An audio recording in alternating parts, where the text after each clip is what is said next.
For a final time this summer, we welcome you inside the Grand Park Indoor Event Center for Indy 11 Women's Soccer on the ISC Sports Network. Tonight's foe, the Dayton Dutch Lions, as both teams wrap up Valley Division play tonight. Our broadcast presented in part by Community Health Sports Medicine, exceptional care simply delivered. By AES Indiana, accelerating the future of energy together. And by CareSource, individual and family health insurance, reimagining health insurance. My name is Greg Rakestraw, joined by Kristen Hazley. And again, we kind of touched on a lot of these topics on Tuesday night, a 2-1 loss against Racing Louisville. But Indy, win of the week, knowing no playoffs this year for the first time in 4 years. We saw a younger team play hard late in terms of getting beat by Racing 2-1. They playing a Dayton team that has scored twice in 9 matches. Indy has won both matches against Dayton. And again, it is a younger team that Brandon Kim will trot out this evening. Yeah, you're spot on, Greg. We're going to see some young players on both sides, but especially at home for the Indy 11 women. And at this point in the season, you mentioned, we're not playing for playoffs. You're not looking at that postseason form, but you're trying to build upon these moments for next season, whether it's development of players, development of ideas. You're just looking for positive moments at this point. We'll get to our starting lineups coming up in a matter of moments. Let's go and get to our keys of the game. They are both presented by our friends at Ford.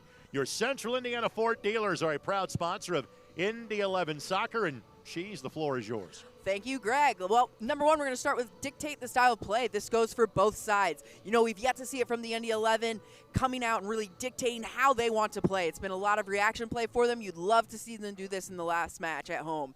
Attack early and often. We mentioned it's going to be young teams, inexperienced defenders. Can you throw the barrage on early and get up early? Again, something we haven't seen a lot from the Indy 11 this season. And finally, we kind of just mentioned it a bit, but win those individual moments. This might be opportunities that some of these players don't get throughout the season. Can you win those individual moments in front of coaches, in front of fans, and really enjoy this last game? For the Indy 11, they will dress 17 tonight. 3 of those will be keepers. And again, because you've got subs available, you might see the full rotation. Emily Edwards, who is at Purdue, Kate Phillips from Cathedral, who is at Missouri, Bella Wyatt from Noblesville, that's at Ohio. Again, they're all in uniform tonight. In terms of field players, we're going to see some players for the first time. One of them will start in Abby Folk, who is a freshman from Westfield, going to go to UNC Asheville next year. But some of the more familiar names for the Indy 11 you'll see tonight: Emily Edwards, Mackenzie Crewer, Olivia Smith, Allie Pinto, Asa Yamazaki. All those players will be in action tonight. Yeah, absolutely. It's going to be a great group to see kind of mesh together. You mentioned the 3 keepers, all of them fantastic keepers, established careers here in the state of Indiana and on to the next level. And, we love to see the youngins like Folk in the back there. How's she going to respond to this environment, to this kind of pressure, and can she win those moments? As far as the Dayton Dutch Lions are concerned, again, it has been a struggle. They have bumped up from the WPSL to play in the W League. All of their players have college experience, at least on their main roster. They've got a couple of 3 high school prospects that are playing in this final match. They have brought just 12 with them, so 1 field sub is what the Dayton Dutch Lions have. And the thing that kind of struck me in preparing for this match is that, again, it shows you how good the other 4 teams are in this division. Again, Racing Louisville, Lexington, Indy, all part of professional organizations. King's Hammer has been doing this now for the last 4 years, but I think the struggle of Dayton kind of shows you just how good everybody else in this division is. Yeah, it's not an easy adjustment. Another example of that is you look at our squad here in the Indy 11, division champions for the last 3 years going and a battle this year. And so, there is sort of that rising up, and you mentioned these are all collegiate players with good experience. It's not like they're bringing a U17 team out here to play.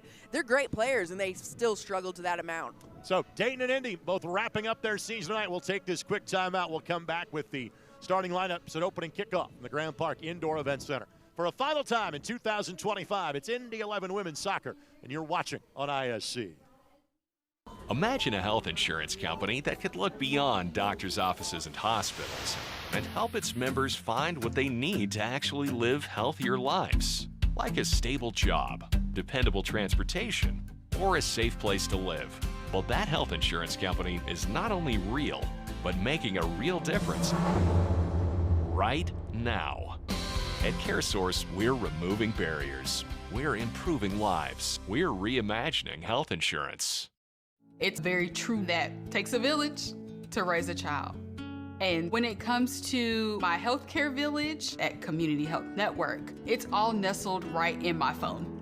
Accessing healthcare is the ability to be connected with your provider and ask a question when you need it. I feel like when I'm meeting with a community nurse practitioner or doctor, they're tuned in to what is going on with me and the way that they can serve me best.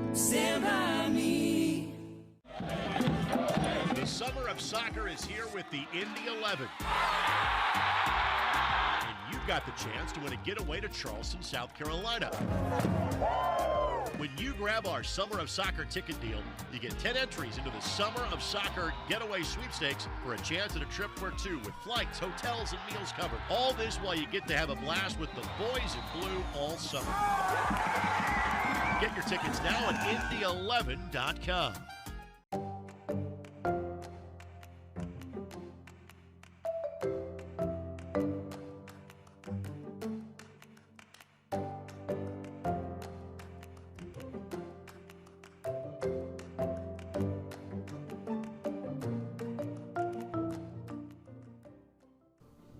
And back at Grand Park. Thanks for joining us on the ISC Sports Network. Our starting lineups tonight also brought to us by your Central Indiana Ford dealers. Your Ford dealers proud to be a sponsor of Indy 11 Soccer. Again, Edwards gets the start. We saw Satterfield play the second 45 on Tuesday. Kruer has played as many minutes as any player has. Joyce got the late goal. Smith is kind of in that minutes category with Kruer. You'll notice only really two defensive players. Expect Beasley to play a little further back. Pinto has been fun to watch, the Notre Dame redshirt freshman to be. But you've got a couple of players here that will make their college debuts in the fall. Several, in fact, of this group in that bunch. Yeah, absolutely. And going on to big programs, whether that be Michigan State, Penn State, all these different schools. And, like you mentioned, Allie Pinto, the redshirt freshman, I think she's been impressive in the midfield, controlling the possession and controlling the pace. On the flip side, for the Dayton Dutch Lions, again, they're young ladies all from the Ohio, with one exception, Morgan Shirley. Plays at North Dakota, is from the state of Wyoming. She got the chance to play with the Dayton Dutch Lions this summer. But a variety of D2, D3, D1, and NAI players. And again, originally in the lineup they had 11. They're going to actually have a sub available for them tonight. So again, this has been a season of struggle. But to their credit, they're still here. They're still battling. And all of these young ladies will be better soccer players having gone through this experience over the last 6 weeks. Oh, you're spot on. There's no wasted soccer in the summer for a collegiate player or someone trying to make it to that next level. And, this is going to be a fun experience to see them try and mesh together both squads with these different lineups and see who comes out on top. The Dutch Lions, not surprisingly, in the orange. And if you're not familiar with kind of developmental soccer, there are several Dutch Lion programs all throughout the country. And the Dayton Dutch Lions actually played in what is the precursor to the league the Indy 11 men play in now. When it was USL Pro, there was a Dayton Dutch Lions team when that was the third division of American soccer, and the NASL was the second. In fact, the Indy 11 men have a win against the Dayton Dutch Lions, their first ever competitive win coming back in May of 2014, the U.S. Open Cup. Indy has won each of their first two matchups against Dayton. Frankly, those matchups have been more competitive than some of the others that the Dutch Lions have played. But we expect this one to be competitive. I think so. With these two lineups and, Coach Brandon Kim taking the opportunity to play some of those younger players that have trained all season and maybe just not seen the field as much, we should see a competitive match. Good speed on display here for the Indy 11. Yamazaki could not keep it at her feet. Satterfield helping to apply some pressure. 5 at the back for the Dutch Lions. Opportunity here. Played inside netting. Goal kick coming for Dayton. Yeah, and well done by Folk there. You called it early, Greg. We would see those back defenders get up wide, and that's what we saw from Folk, playing it forward for Jennings to play that cross in. Jennings from Garin Catholic. She plays at the University of Louisville. She played the second 45 on Tuesday night. Indy falling 2-1 to Racing Louisville. Lost both matches to Louisville by a goal this season. Good crowd filing in here. I think air conditioning is a big sell this time of year. Yeah, especially this week. Obviously, a lot of local players involved here as well. Indy has always had predominantly Indianapolis area players, but even kind of more so with this group. Yamazaki and Komori are kind of the two exceptions, the two natives of Japan. Whistle given and piece of gear missing for one of the Dayton Dutch Lion players. Restart coming from just outside of the 18 for Dayton. Yeah, we've had healthy crowds on hand all year, especially the first game that we ended up not being able to finish due to a power outage, but it is looking like a strong crowd for the season finale. And frankly, that has always been a staple of the Indy 11 women and part of the great experience, something that Grace Barr touched on, and I hate to say this about somebody in their 20s, but in her retirement interview that she did with us on Tuesday, and a chance to appear in a final match, knowing an ACL injury cost her part of this last season with the Indy 11. She seems okay with that decision. Grace strikes me as a very well-adjusted human being, Yes. period. Good Agreed. grasp of everything. And that'll be a foul. And foul drawn by Emerson Jennings. She played a good second half on Tuesday, Greg, and almost had a penalty shot there towards the end to pull the 11 even. And she drew the foul that, again, was originally called a penalty, but rightly the AR stepped in and said no, was just outside of the 18, and our replay showed exactly that. Sahaki sends that one in. Ball headed down, back post opportunity. Flag goes up. Wave it off. It would not have counted even if it had gone for the Indy 11, but like the set-piece design there for Brandon Kim's team. Yeah, spot on. That ball from Sahaki was perfect. You see it about mid-flight, driven, able to find the head on the back post, and unfortunately it looks like Yamazaki there just offsides on the follow-up. Reese going to head to Xavier to play in the fall after playing for the Indy 11 Academy for many years, playing last year at Chittard High School as well. Reese is kind of on and off in terms of playing high school soccer versus academy soccer. Jennings takes a pretty good wallop here. Jennings has played in 45 matches over 3 seasons at the University of Louisville. Was part of a state runner-up in her days at Guerin Catholic and ran track and field at Guerin Catholic as well. And for those of you watching outside of the Indianapolis area, Guerin Catholic is the Catholic high school located here in Hamilton County. Hamilton County due north of Indianapolis. And there are several Hamilton County natives that are playing, not surprisingly, in this match being played in Hamilton County in Westfield. I think Hamilton County's population is now 375,000 people alone in Hamilton County. By the way, this match is brought to us by, I'll let you rave about that stat in a moment, Community Health Sports Network, exceptional care simply delivered. No, I was just going to say a lot of good soccer players in Hamilton County Yes, as well. Per capita, they tend to be pretty good here. Opportunity here on the edge of the 18 for Dayton. And scoring goals has been an issue for them all year long. Rather significant goal differential they come into this match with. But we expect this one to be competitive. Sahaki tracking back. Good looking lead ball here. Boyd giving chase for the Dayton Dutch Lions. Stands up her player. On the cutback, eventually tracked down by Boyd. Boyd plays at the NAI level at the University of Pikeville in Kentucky. And couldn't keep that in play. Throw in coming for the Indy 11. And it's the goal scorer and Olivia Joyce from Tuesday night that will take it. Here's Smith. You could have, I would have given my vote to Smith for player of the match for the Indy 11 on Tuesday. I would agree. I was excited when we saw Olivia Smith and Olivia Joyce lining up on the same side of the field tonight. This is going to be a fun combo to watch. Joyce will be a senior at Carmel. She is verbal to play at Kansas. Smith is entering her senior season at Indiana University. New coach at IU this fall, former head coach at Ball State. Taking over the IU program that made the NCAA field last year, the previous year. Of course, a Big Ten that has always been good at women's soccer, but just got a whole lot better with UCLA, USC, Washington, and Oregon joining the mix. Yeah, for as much parity as that has come into women's collegiate soccer, you know, UCLA, USC, those are still some scary universities if you're a Big Ten school. Ball was sent in by Abby Folk, and again, Folk is the new name that we didn't see earlier this week is Jennings. A good-looking cross, and one time can it be picked up by Sahaki? No. Good job by the keeper in Shirley to keep that in front of her. But love the cross there to find Sahaki. Yeah, I love the aggression we've seen so far from Emerson Jennings on that right side, able to get forward and looks early for that ball in, and that's why she was able to find Sahaki on the weak side there.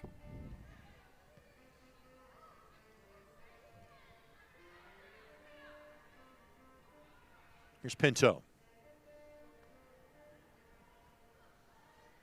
Given away by Indy, but quickly reclaimed by Joyce.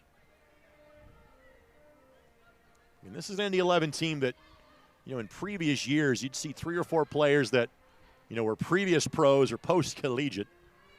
Then a lot of players that were in their junior or senior years of playing at the college level, and not as much the case this year. This is very much a younger group. Yeah, we started the season with a really interesting group. You've got the core veterans that have been with the Indy 11 women since that inaugural season. And I love that the younger group has now started training and being with this club for 2 or 3 years, and you start to see them take on more minutes and bigger roles on the squad. And now the question is will we see this group together a year from now? And you can kind of build from that point. Well, Ricochet's back, and Shirley quickly out to track it down for Dayton.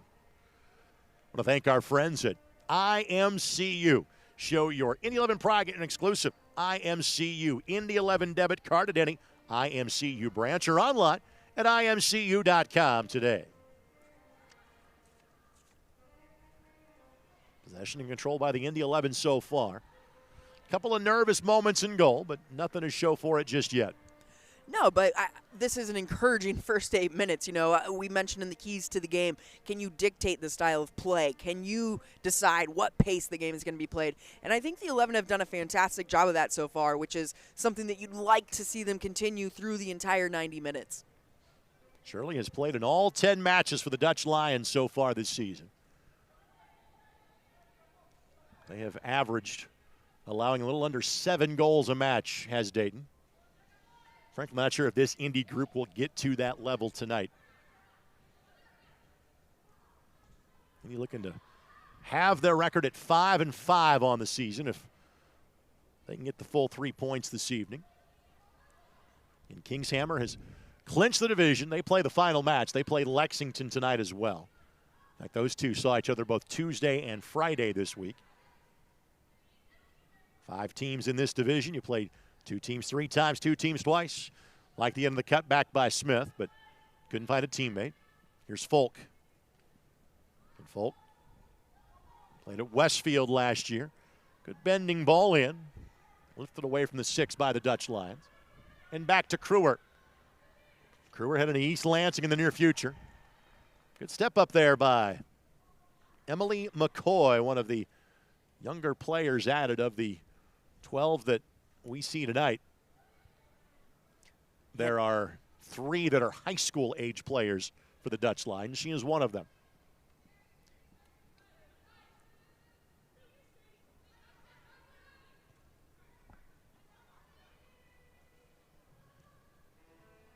Good looking ball here. Great look. That's Satterfield tracking that one down. Satterfield from Hamilton Southeastern High School. Her father, Brian, a long time, both boys and girls basketball coach at HSC. In fact, her dad is one of 2 coaches that has ever coached both a Miss Basketball and a Mr. Basketball in the state of Indiana. The other one's pretty famous. That would be Marvin Wood, the man that led the Milan Indians to the 1954 state championship.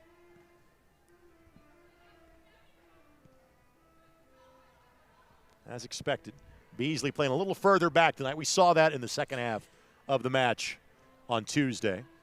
Yeah, we did, and with the amount of possession they have right now, you're okay leaving your defenders that deep. It'll give you some depth. Beasley, an outstanding player at Cathedral, will play at New Hampshire coming up this fall. Again, love the cross there, and that almost ended up being an own goal, and it's going to be, after an inadvertent point to the keeper, it's going to be a corner. Yeah, Emerson Jennings just having her way outside on the right wing, able to get end line, and that's the 3rd cross we've seen from her. And it's fairly difficult to keep that ball in play from that angle. She's played every single one in contention. So it's Sahaki that will head out to take the corner kick for the Indy 11. Producer in front of Kylan Talley, our public address announcer for a match this season. Beautifully bending ball, and Indy got a look but couldn't keep it below the crossbar. And it will be a corner coming up for the Indy 11. By the way, tonight's match brought to us apart by our friends at Johnson Controls. Johnson Controls, the power behind your mission. Got to see our friends on Johnson Controls on the ESPN2 broadcast on Wednesday night. And the 11 men losing to the Tampa Bay Rowdies 3-1 in a match that was rain delayed by 2 hours in Southwest Florida. Indy 11 men got back to the hotel at 11:30. Wake-up call was 4:30 to get to the airport. And they'll turn around and play tomorrow night. Yeah. You want to be a pro soccer player, huh? Do not miss some of those mornings. Folk on the cutback. Able to take it back away. Sahaki bending shot just up and over the bar. Well done by Folk there. Loses the ball initially and stays with it, which is the kind of awareness you want from a right back when they get that high up, is can I win it back and win it back quickly. Does it well, lays it off to Sohaki, just tries to pick the corner and just a little bit over the crossbar. Indy's doing a good job in terms of possession. Not maybe generating the shots or the looks they really want to as of now. Not yet. I think they're picking their moments well. You've seen Jennings go, wide and find some crosses in, but I'm with you, Greg. I'd like to see them maybe find some more direct runs, some slicing runs, get something more dangerous on goal. Let's put it this way. They're not being threatened at this point by the Dutch Lions, and that's been an issue for them all spring. Handball called. The ball clipped Mary Rose, who was just added to the roster for tonight's game for the Dutch Lions. And again, you get this at the end of the season. Mm-hmm. Have some players that are starting to get back to their college campuses and get ready for the upcoming seasons. For those who don't follow college soccer, we're really about 6 weeks away from exhibitions, friendlies, and about 8 weeks away from the start of the regular season.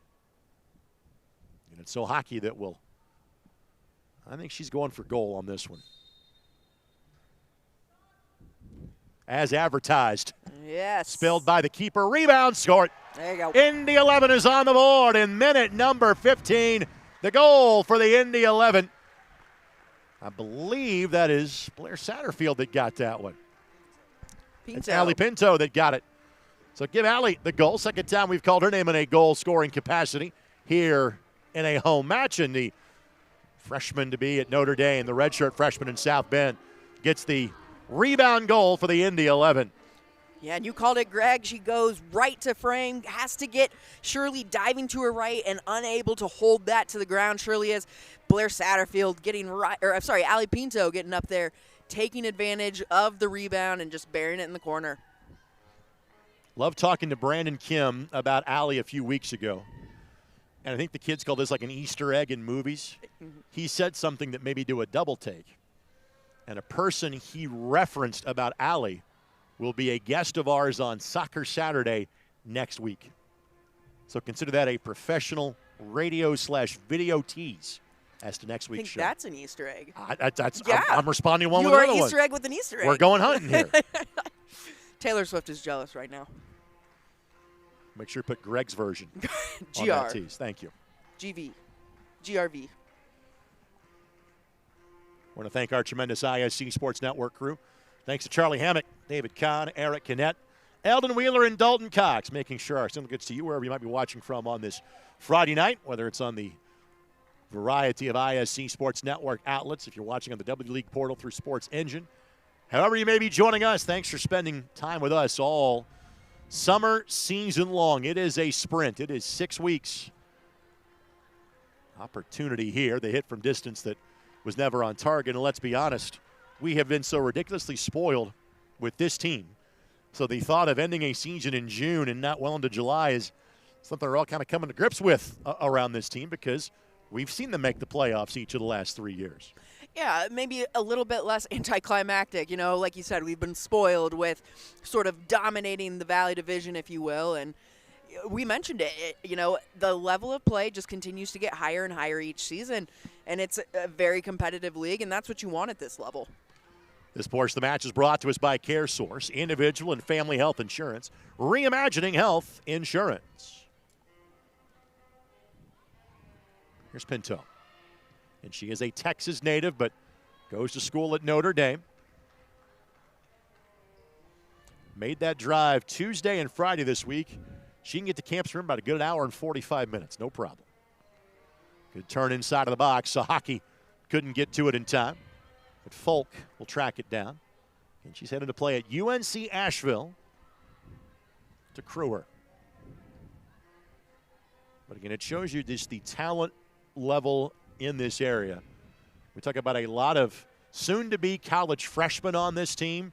Everyone we talk about, Division I. And that's not to belittle D2, D3, NAI at all, but shows you how deep the talent pool is here.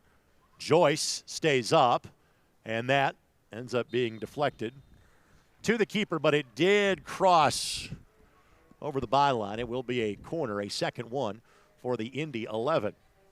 Yeah, and another Sahaki corner, but, you know, to go back to what you're saying, you're absolutely right, Greg. You know, Indianapolis and Indiana as a state has become more and more popular, I think, with college recruiters when it comes to women's soccer. Sahaki sends it in. Good looking ball, headed down and in. Crower got that one. Using those hops she's got from volleyball. We have told her story.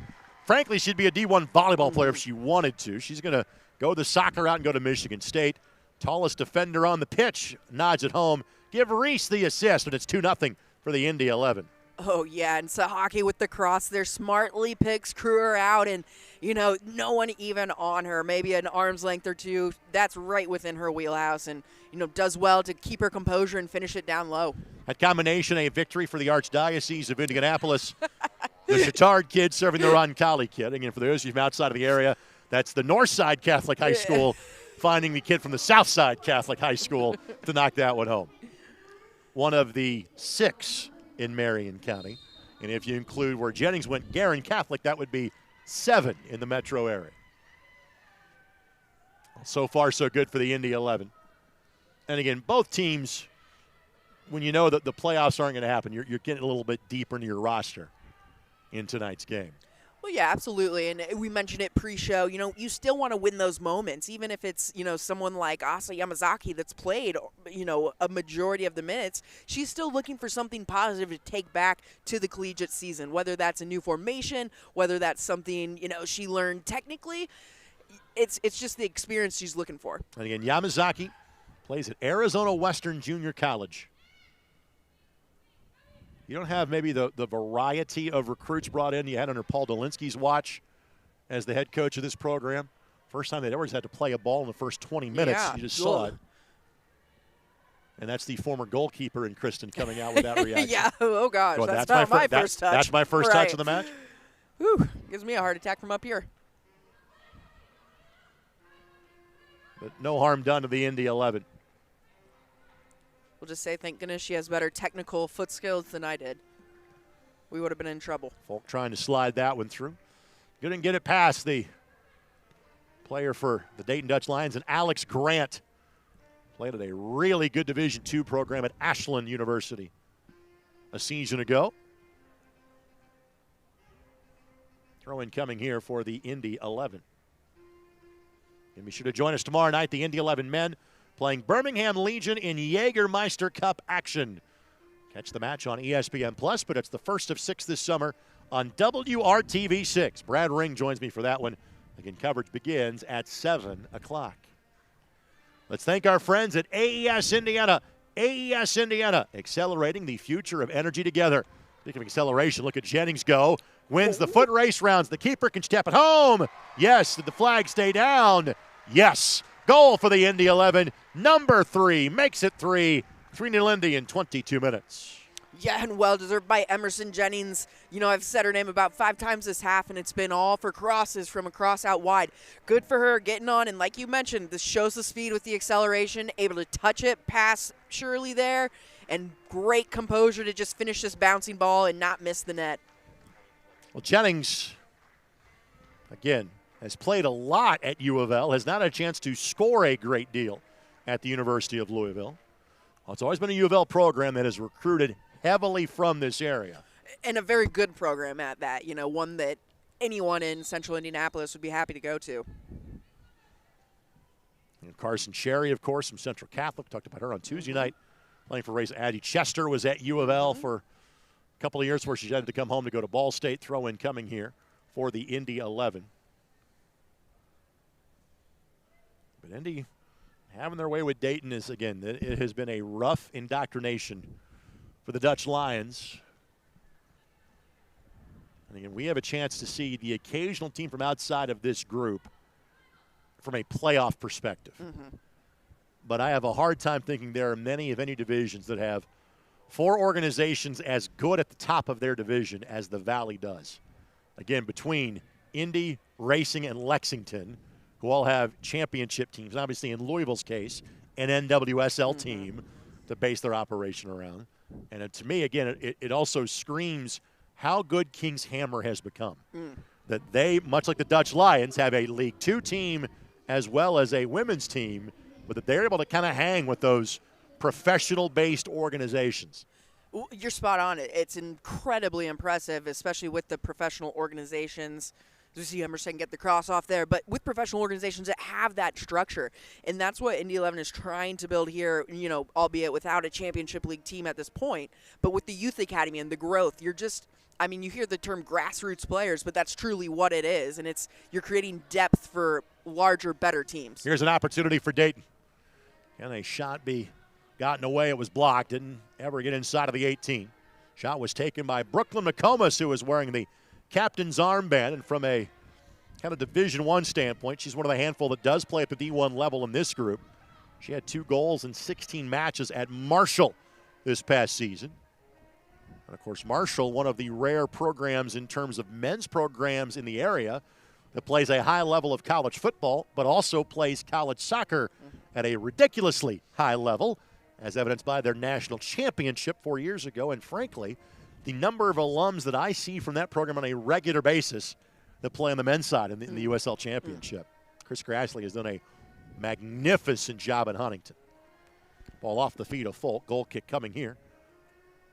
Yeah, and it's amazing. It just goes to show what a solid coach with a good culture and a great recruiting strategy can do at even a school like Marshall. Well, you wouldn't think of West Virginia being a soccer state, exactly. would you? Yep. But both Marshall and West Virginia have really good men's college soccer programs. And again, if you wonder why I bring up the men's programs as being rare, again, because of football scholarships, not as many of those schools play at the men's level.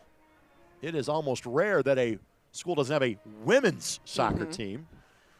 But again, to give people an example here, Ball State and Purdue in this state, and Indiana State too, don't field men's college soccer programs. Correct. They only have club teams.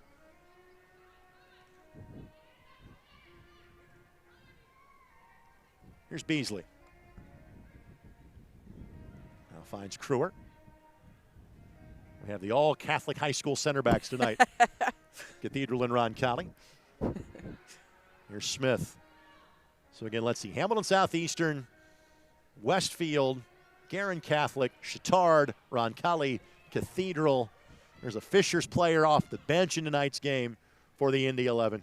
Tremendous local representation. On the cross, there was a touch there. Good follow-up by Jennings. Jennings, you're not going to get that call up 3-0, as simple as Probably that. not. No, you're not getting that with a 3-goal lead.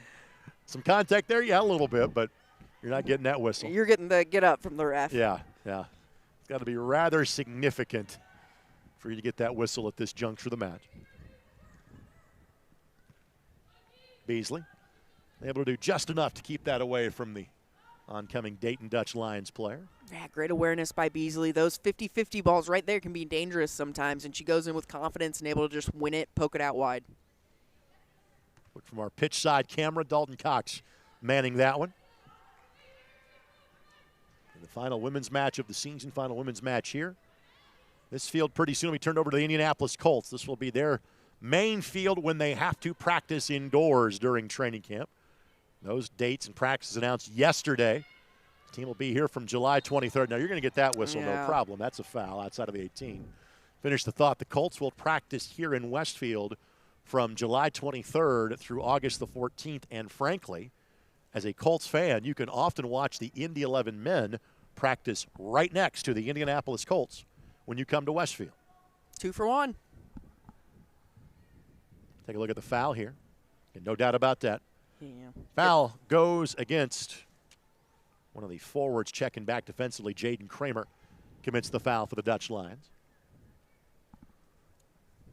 I think we'll probably see another one from Sahaki here, either a shot on goal or what I'd love to see is maybe Kruger if you see her way out wide on the back post. Just making the motion. I would think from this angle she's serving this to a teammate, given the fact she's looking that direction. Yep. Ball sent in and on cue. Sahaki with the service. Goal for the Indy 11. Make it 4 for Indy in the opening 28 minutes. Well, Greg Rakestraw called it, and Yamazaki finishes it. Just goes right up. Man, not even challenged, really, which, for her height is pretty impressive. Great ball by Sahaki, though. Picks her out. Asa had 2 goals and 4 assists playing at Arizona Western this past fall. And, again, Indy has been a decisive winner, but the scores have been competitive, reasonable, maybe is the best way to describe them against Dayton so far this year. That might not be the case this evening. No, we certainly haven't seen ourselves up 4-0 30 minutes into the match. We'll say that. But, we also haven't seen them really do what they've wanted to offensively. It seems like it's almost been like you're getting there, you're getting there, you're getting there. It seems much more free-flowing tonight. I don't know if that's, the removal of pressure of the playoffs or what it might be, but this group is playing really well together. By the way, tonight's match is brought to us by AES Indiana, accelerating the future of energy together. And Indy only has 4 field players to sub in tonight. They have 17 on the roster in total this evening. The Dayton Dutch Lions have just 12. And 16 teams will make the postseason beginning next week. Indy had the pleasure of hosting the national semis and finals 2 years ago. We had a capacity crowd in this building for the San Francisco Glens being here in July of 23. Probably had about 2,000 in the building that night. Thankfully, one of them was not the fire marshal. Had 5,400 for the win against North Carolina Courage's U23 team when these teams saw each other in July of 23. Bending ball, looking back post, couldn't find a teammate to latch on to it.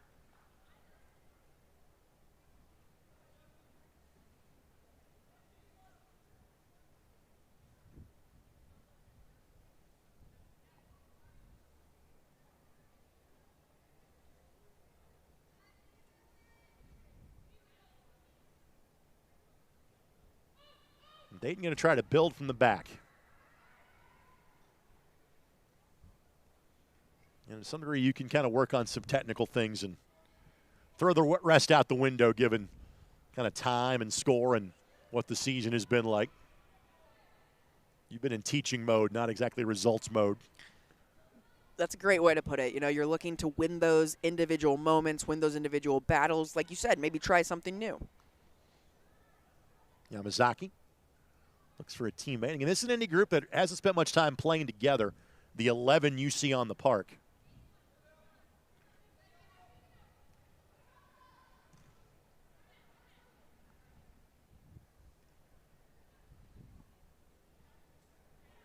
Folk has been really impressive in her first time that we have seen her play. As to has this player here. Good-looking cross. Finds a teammate, but couldn't get a settling touch. Pinto read that one well to get in the passing lane. Yeah, you're right on, Greg. That combo on the right side of Folk and Jennings has just been on all night so far. Mary McCardle got in the way of that one, and Mary played at Homestead, is from Fort Wayne, and has just transferred home to play at Purdue Fort Wayne this coming year.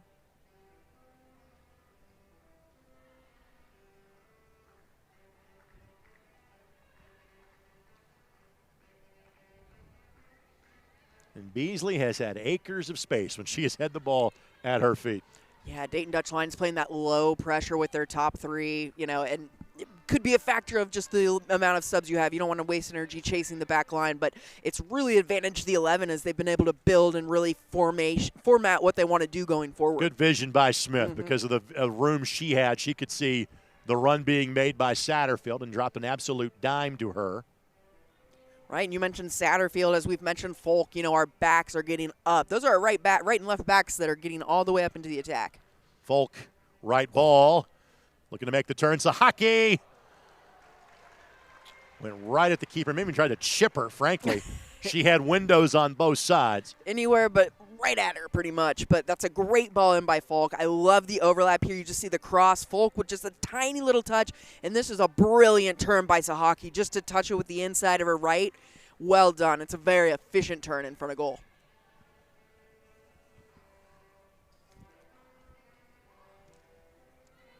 In possession nominated by the Indy 11 this evening. Final match of the year for both teams. Folk, good-looking toe poke here. Yamazaki, first time no. We should get a second look, trying to find a teammate, and that one was scuffed by Joyce. And Indy is doing what they want when they want right now inside of the 18. Yeah, and I'm sure Joyce wants that one back. It's a tough one with the ball sweeping across, but like you mentioned, Yamazaki getting up there, able to pull it back, cross it. They're doing, even within the 18, whatever they want. Tonight's match is brought to us in part by CareSource. CareSource, individual and family health insurance, reimagining health insurance.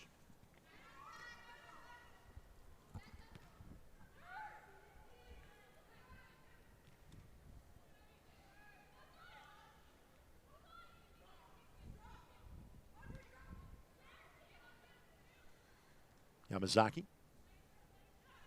And Yamazaki, Smith, and Kruer really have kind of played as many minutes as anybody has this summer for Indy. Yamazaki thought about the hit from distance, trying to find a window and just hope that somebody kind of would have made the corresponding run. Didn't work out. No, I'm not sure the long shot is really her game. She's definitely more of an attacking player, likes to get in and be a little crafty in front of goal.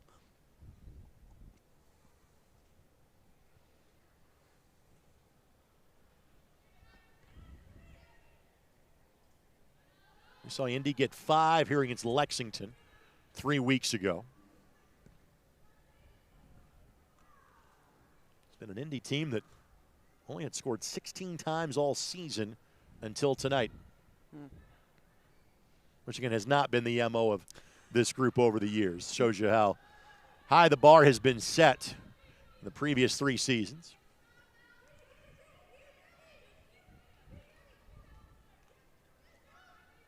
Jaden Kramer able to make the turn for a moment. Good looking run here. Outstanding speed shown by Joyce. She's heading to play at the Big 12 eventually.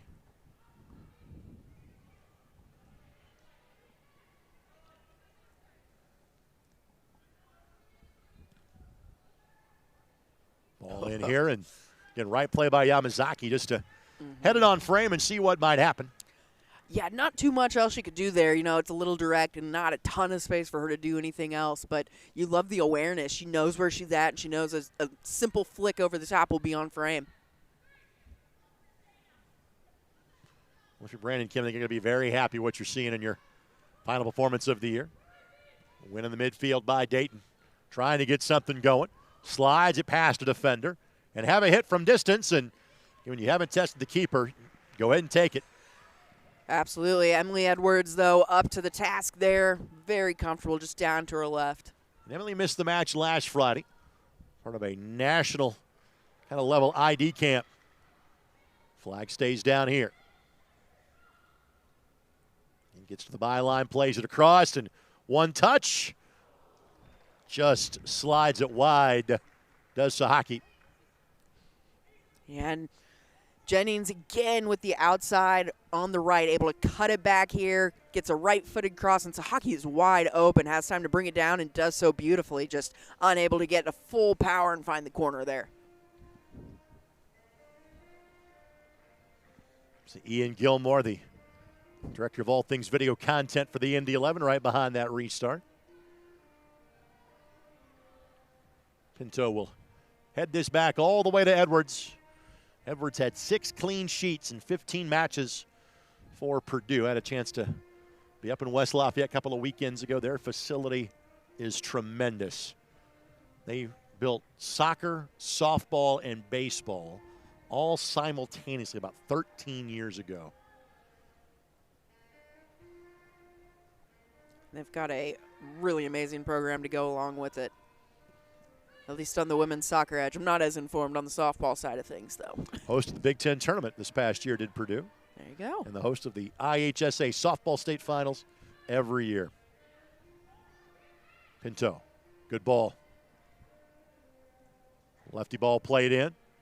Goes right back to sender. Nothing doing there.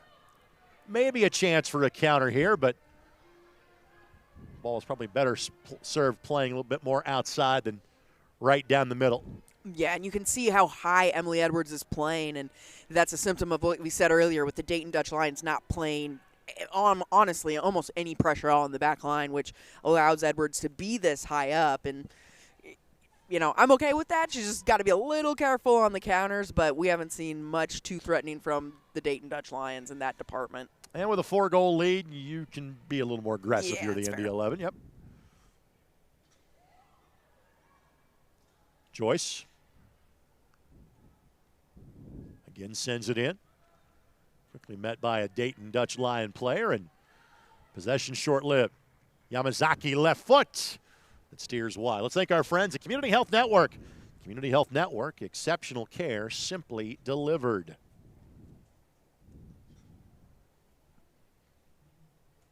Yamazaki, Kruer, Pinto, all with goals so far for the Indy 11. Emerson Jennings rounds out that group. And certainly given the 4-0 lead, you like Indy's chances to finish the season at 5-5. Wins coming against Dayton and Lexington. Losses coming one to Lexington, and then both matches against Kingshammer as well as Racing Louisville. Both those Racing Louisville matches, 1-goal defeats, 1-0 and 2-1. Tight competitive matches like, you know, we've been talking about. Always between those two.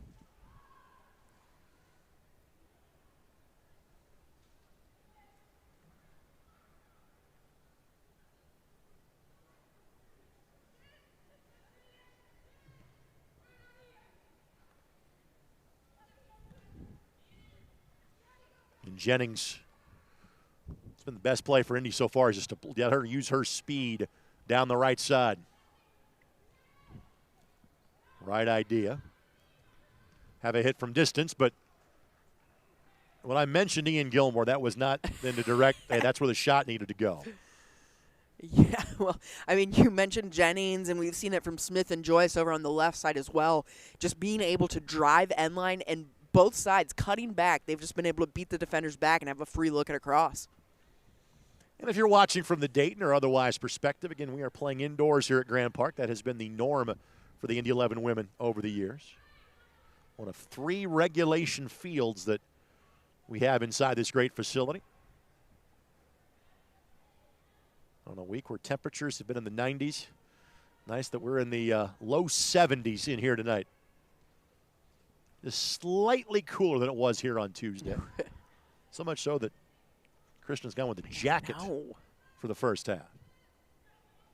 I am kind of a wuss when it comes to air conditioning. And you almost signed to play college soccer in Louisiana. It's so true. At 4-0 in the first half, we may get into this as your life. Oh, man. Yeah. Broadcast. Jeez. On that note, tonight's match is brought to us by Johnson Controls. Johnson Controls, the power behind your mission. Boyd gives chase. And just will shepherd that one out. And Boyd spent 1 year at Northern Michigan, last year at Pikeville in the NAI ranks. Jayla has played in all 10 games of the Dayton Dutch Lions. You know, it's not always easy to play on a team that, you know, might not be as competitive as some of the others in your division, but you mentioned it, and I'm going to mention it again. Credit to these players because this will make them better players moving forward in their career.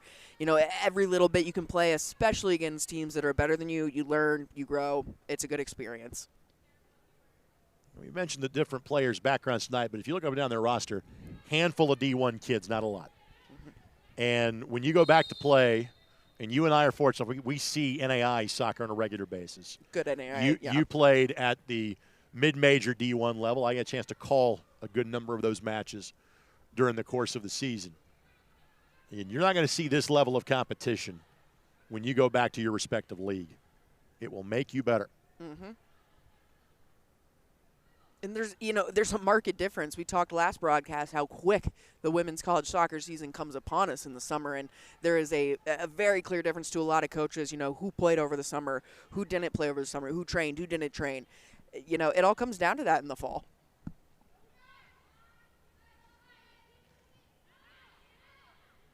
Pinto. Ball here for Jennings. Tried to let that one roll through to find a teammate. Folk, the follow-up. Good find. Smith. Good pivot in the midfield. Playing that holding midfielder spot very well. Joyce. And ball got away from her. It will be a goal kick. And we'll see just how letter of the law we will be in this final match of the season in terms of added time at the end of the half. And knowing that the Dutch Lions have one sub available, we may tend to push extra time a little away tonight. Yeah, I don't think anyone's going to protest that too much. Nope.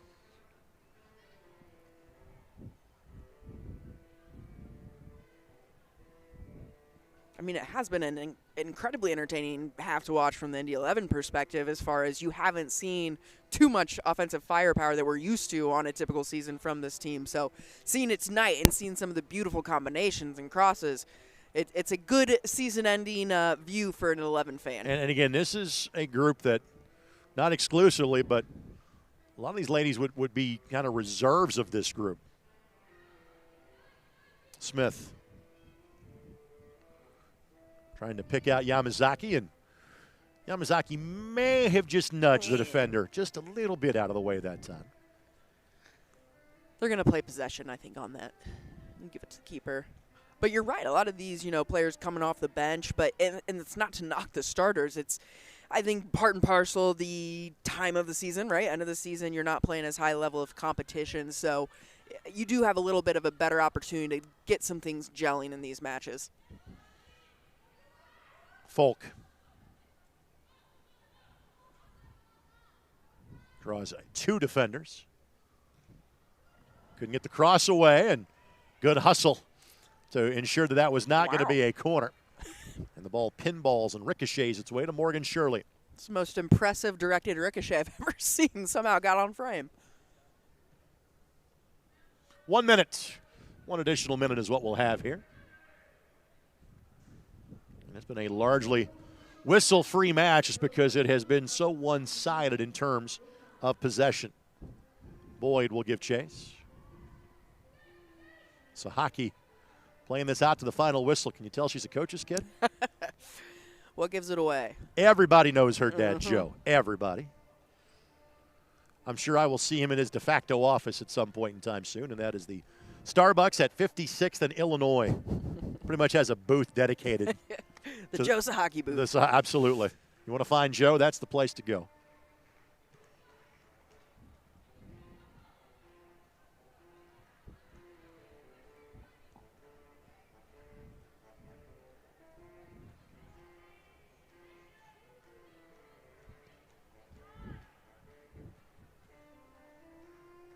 Closing embers of this one.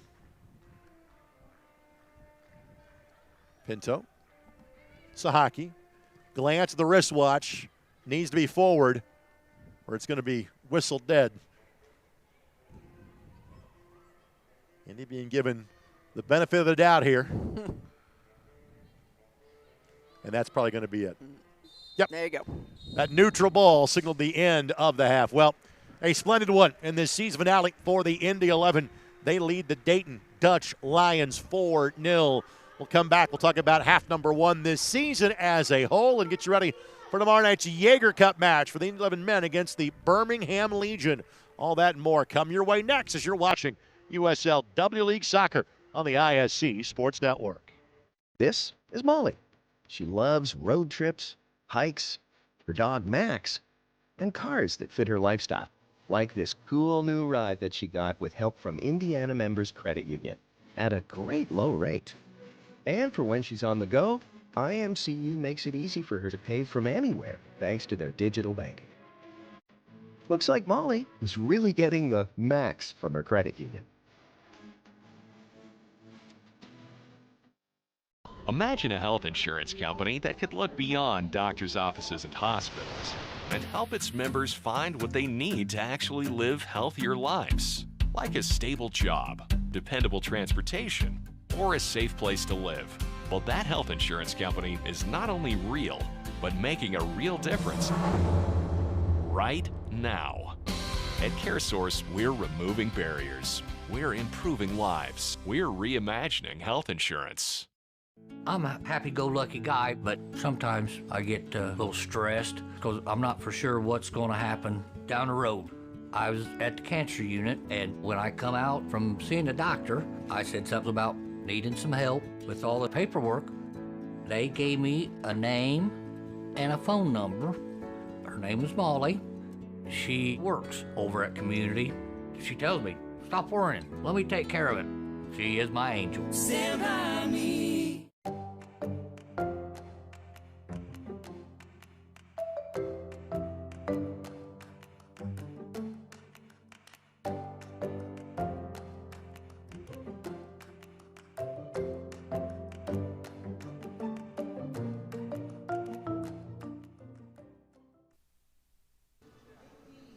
Grand Park, the home of numerous champions over the years and, of course, numerous events we get to broadcast on the ISC Sports Network. Tonight it is Indy 11 women's soccer.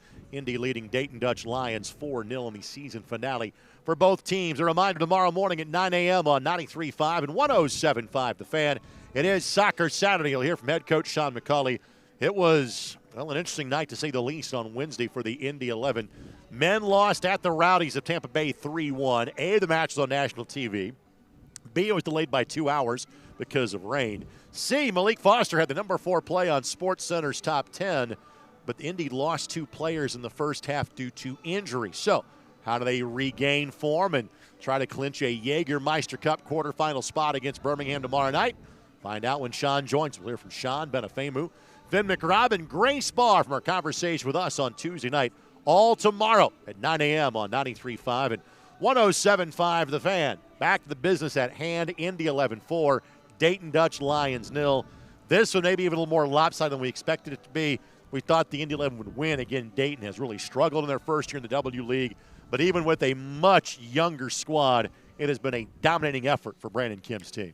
You're exactly right. It has been a dominating effort in terms of possession, in terms of opportunities. And you know what? I think that comes from, the younger players for the Indy 11 are just playing a little bit better than the younger players over on the Dayton Dutch Lions.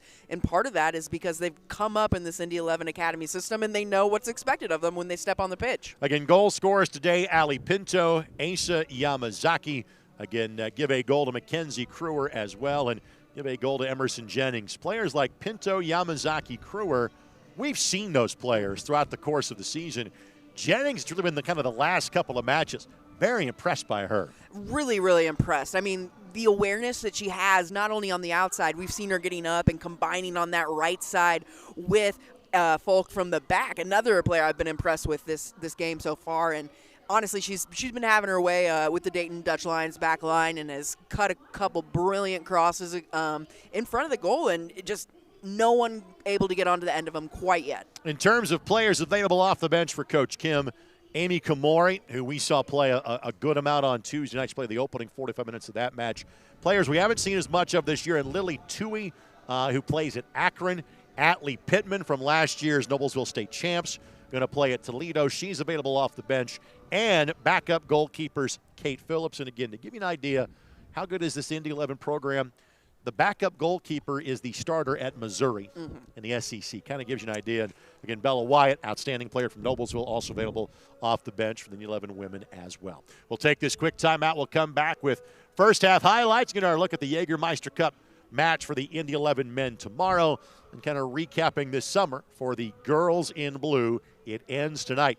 It's ending in a good way so far. They lead 4-0 against Dayton. Back in 90 seconds on the ISC Sports Network.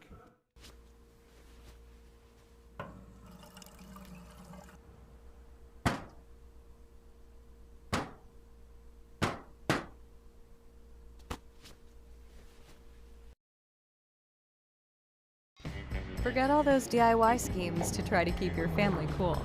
Because at Williams Comfort Air, we've got your back. Ma'am, everything's up and running.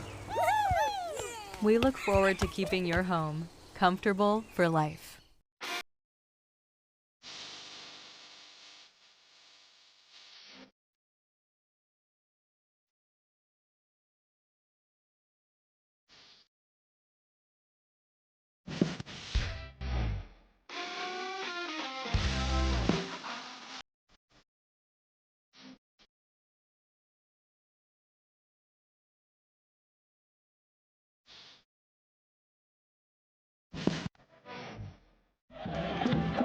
The summer of soccer is here with the Indy 11.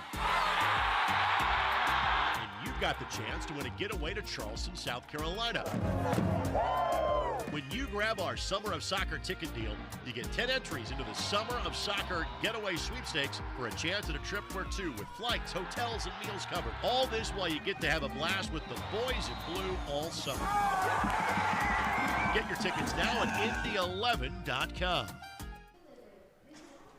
4-0 is the score at halftime. Indy leading the Dayton Dutch Lions. I want to thank our friends at Penn Station. Penn Station providing dinner for our ISC Sports Network crew and the Indy 11 media staff as well. Thanks to our friends at Penn Station, it's all about good taste. It's all been good for the Indy 11 so far. We got some highlights. We can roll them to you now. While that's happening, Cheese, let's kind of talk about what we think the second half might look like. If you're Brandon Kim, what do you want to see from your team in half number 2? I mean, more of the same, obviously, right? Looking at the scoreline. But I think if I'm Brandon Kim here, I'm really, really pleased with the way we played possession-wise. You know, there are a lot of times where players were making what we like to call the right decision in coaching, right? There's the ball that you want to play, and there's the ball that you should play. And we saw a lot of good discipline, playing the ball where we should play, moving the field, stretching it wide, and I think you're looking for more of that from anyone that comes off the bench as well. So much of this Indy 11 group we're talking about tonight are players that have been very accomplished high school players that are all going to go be Division I players, and a handful of them for the first time this fall. What is that transition going to be like for the Mackenzie Crewers of the world, and Abby Beasley's, others like that? Yeah, and in full transparency, this level of soccer is better than it was 15 years ago when I was playing, all right? So my transition was probably a little different. But, you know, the ability and the level that they're playing at now is so vital going into a collegiate program because you have to be able to play in a system quickly and mesh quickly with whomever you're playing with.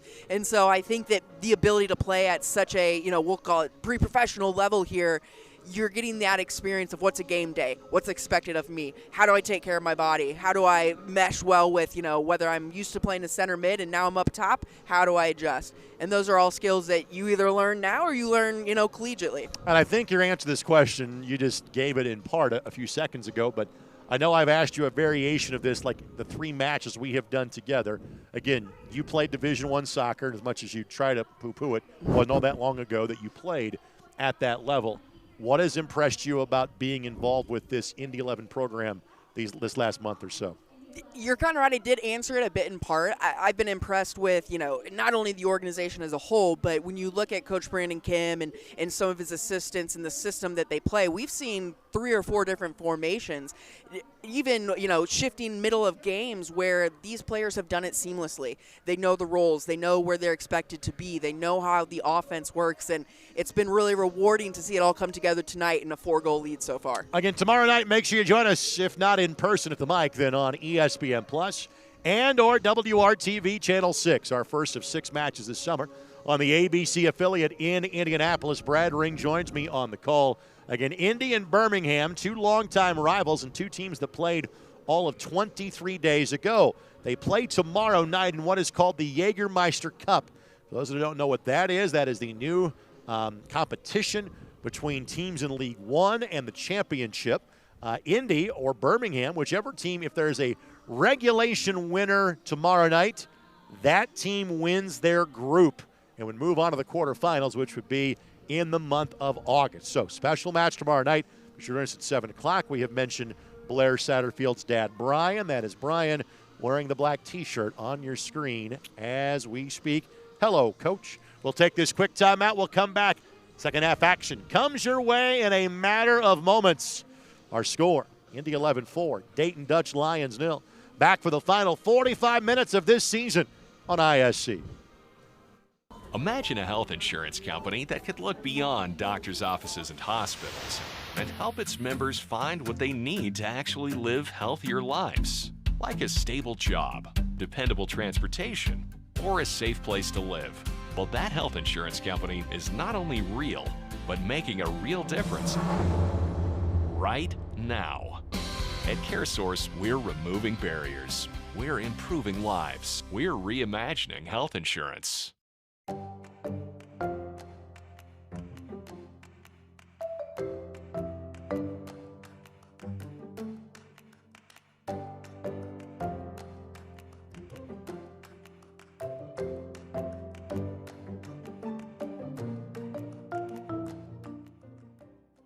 It's very true that it takes a village to raise a child.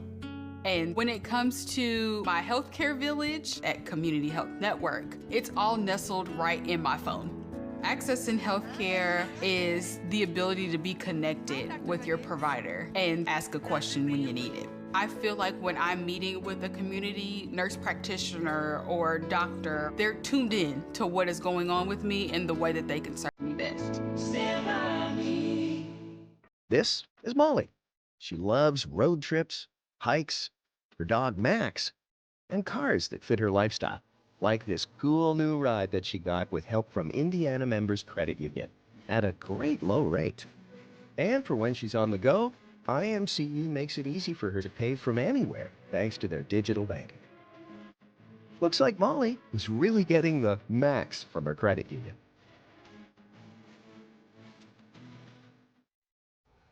Welcome back inside the Grand Park Indoor Event Center. 45 minutes of soccer left to go this season for each of these two teams. Indy a 4-0 advantage.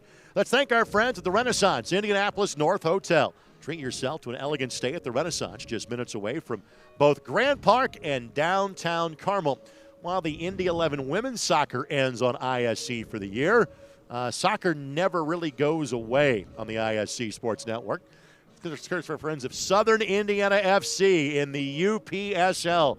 They begin their KYTN division playoffs tomorrow night against FC Leopards out of Bowling Green, Kentucky. And, of course, somebody that's near and dear to our hearts with the Indy 11, Brad Hunter, now the head coach of the Southern Indiana FC squad.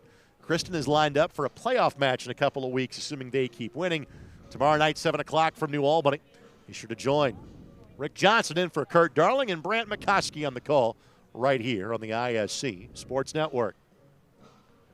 We mentioned the fact that Indy has three goalkeepers dressed tonight. Both Kate Phillips and Bella Wyatt are available for substitution if needed.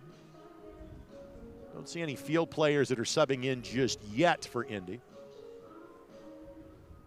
I think but it's Wyatt that's going to get the nod in terms of coming in goal first for the Indy 11.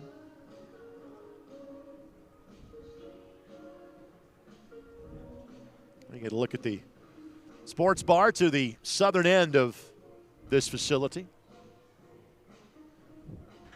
Certainly a great vantage point in which to watch a match or anything that's going on here at the Grand Park Indoor Event Center.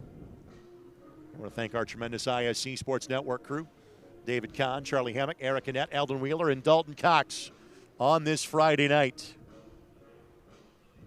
Some final instructions from Coach Kim. And that is Wyatt that'll be coming in. And part of that dominant Noblesville program that has won, 5 state titles in the last 6 years. I think that's the current count for the Millers. Mm-hmm. Yeah, you and I were lucky enough to have them in the fall for that state championship. Of course, their best player off that group is going to go play a different sport in college.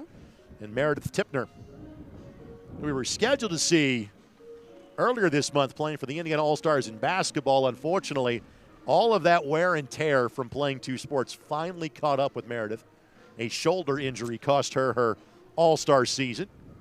She heads to South Florida to play for the University of Miami in women's hoops.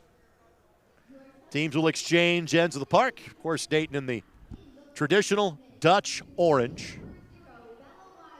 And the Indy 11 in the blue checkers.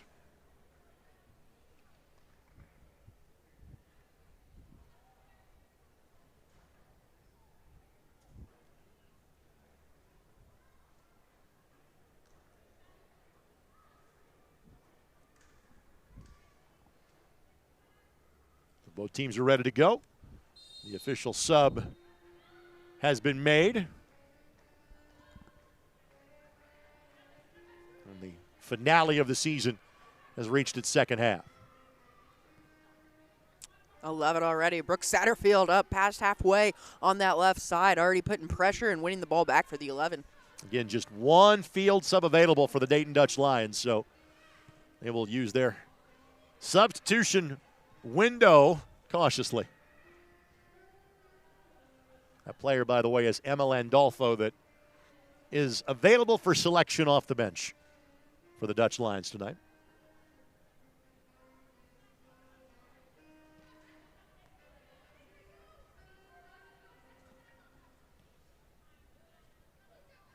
Again, uncontested possession around the back, and the back now edging closer to the 18 for the Indy 11. Yeah, Ali Pinto there about 25, 30 yards out. No pressure at all. You don't want to leave that many players open like that. A little bit of transition opportunity for the Dutch Lions, but easy ball back to Wyatt. Of course, former Indy 11 goalkeeper Mackenzie Wood earlier this week just announced her contract extension with the Chicago Stars. No longer red for some reason. But the Penn graduate is now signed with Chicago NWSL franchise through 2027. Congratulations to her. Yeah, it's a big deal considering Alyssa Nair going to be probably taking her exit sooner rather than later. And here could be an issue. Good job by Wyatt, but we'll need some help from some teammates, and Pinto is there. First real misstep of any kind for the Indy 11 tonight. That ball took a deflection, which makes that an easy roller for Wyatt to track down. We'll see if she gets all 45 or if she and Phillips might split the minutes here in the last match of the season.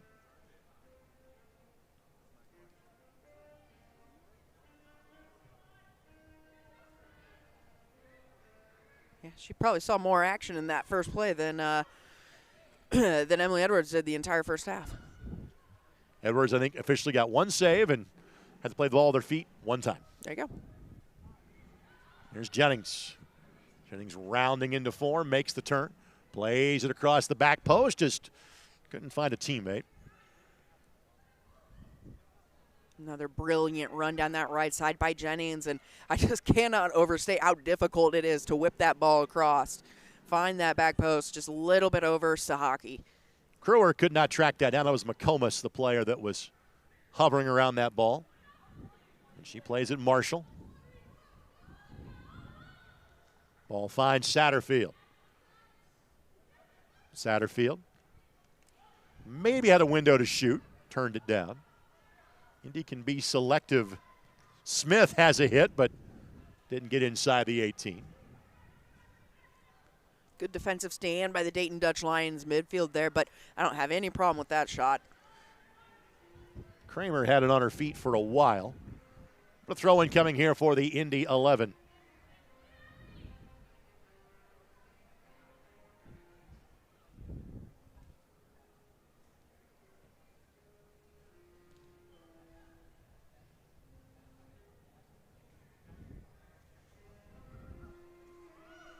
Smith tries the route one ball.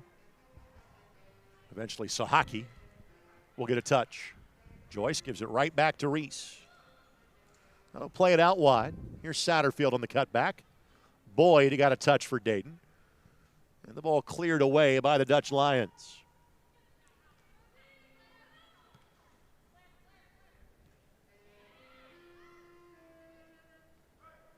Joyce, she's been impressive. Good job by Boyd to pick her pocket. Will be a throw in coming for the Indy 11. Tonight's match brought to us by AES Indiana, accelerating the future of energy together. I love that little combination you saw. You know, we had Olivia Joyce with the ball. You saw Satterfield getting forward, and what you saw was Joyce rotating in behind to be that drop option to switch. Really great awareness from all three of them.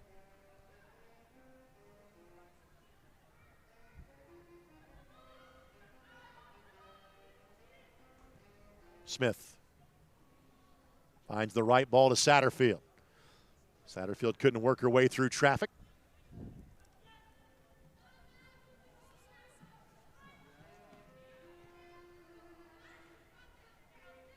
Blair had 6 goals for HSE.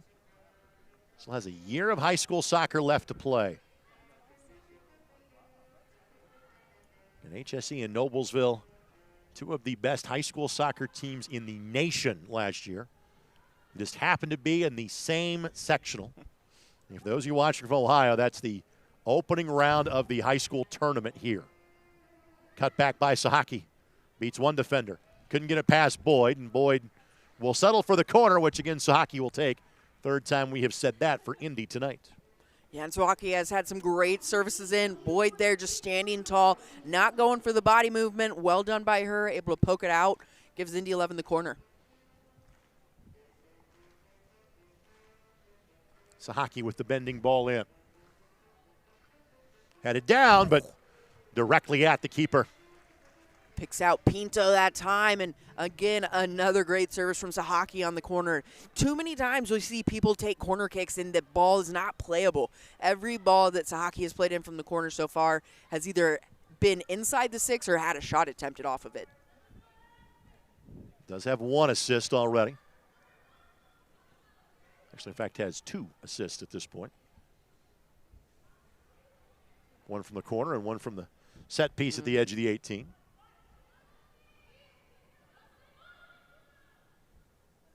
It's always good to see them execute on a set piece or something like a corner kick, because that's typically something you can bet you're going to get 1 or 2 of each game.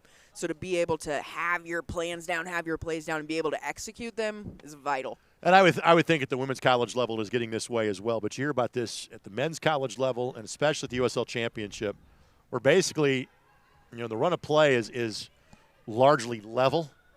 It's nicking one off corner, nicking one off a set piece. That is often the difference in a match. Mm-hmm.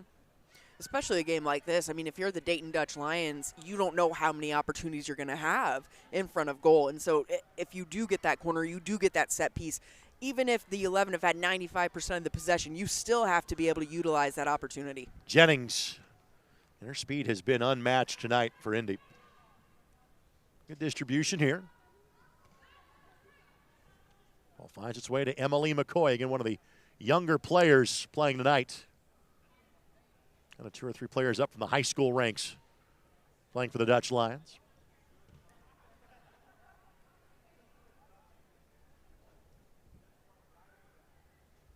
And obviously they'll do some reevaluation in terms of maybe how they construct a roster for next year. And obviously you're kind of limited by geography to keep things down from an expense standpoint. Mm-hmm. Good looking ball here. Yamazaki plays it through. Jennings bounding off a defender and is deemed to be a clean tackle, but, or is it? Will we go back to the spot now? Or simply give a corner? Looks like that is going to be the case. Deemed that player got the ball first, and anything that, or is it going to be the foul? Yeah, it's going to be the foul. Is that the foul? Yeah. So the equivalent of a short corner coming here. Short corner.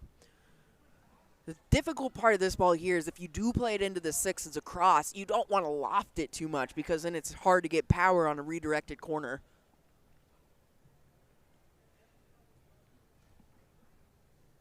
Just a 2-player wall here for the Dutch Lions.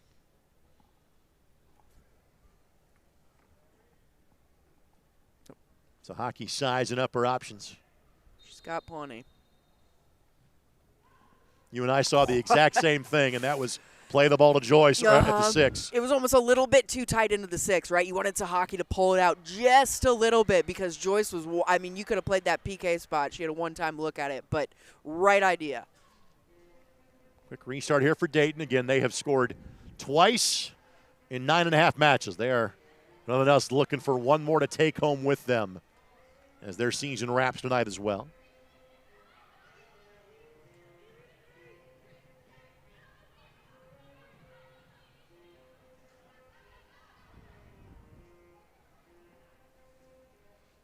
Beasley.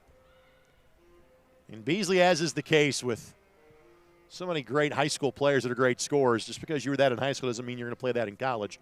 So I'm very curious, we've seen her play a more defensive role with the Indy 11. Does that translate to her days at New Hampshire, or will she play a little further forward than we have seen in her brief appearances here with Indy this summer? That definitely will be something to keep an eye on. Yamazaki couldn't get there in time. That's well played by Shirley. Yeah, well played. It is interesting. I would think Brandon Kim probably has a little bit of insight into what's going to be best for her moving forward, whether that's, having had discussions with the UNH coach or just his feeling of her recruitment, because a lot of times those club coaches are involved. It'll be interesting to see. Good read there by the Dayton player to hustle over and get that one. That was Gabby Weingartner. First time we had a chance to mention her name. She plays at Georgetown College or Georgetown University in Georgetown, Kentucky at the NAI level. Here's Smith. Pinto. Satterfield. A lot of this group is the group that we saw play in the second half for Indy on Tuesday. That ball, I was going to say, that took a touch off a defender and surely couldn't get there in time. That will be a corner coming for the Indy 11.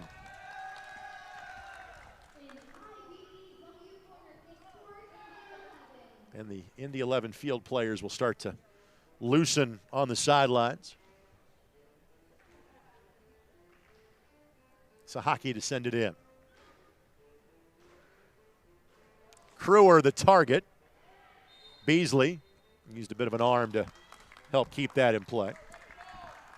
Yeah, right where she wants it there. Able to pick out Mackenzie Kruer at the top of the 6, just not able to get a clear look on it. Well defended by the Dayton Dutch Lions.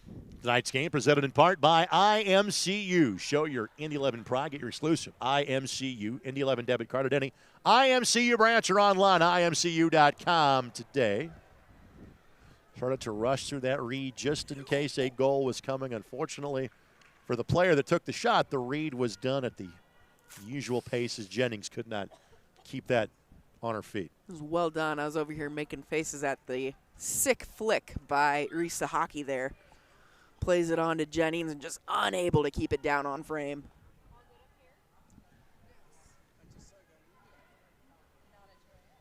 The read. And it's Jennings. Collision there, but the defender stood her up. Allowed to play on. Again, right read.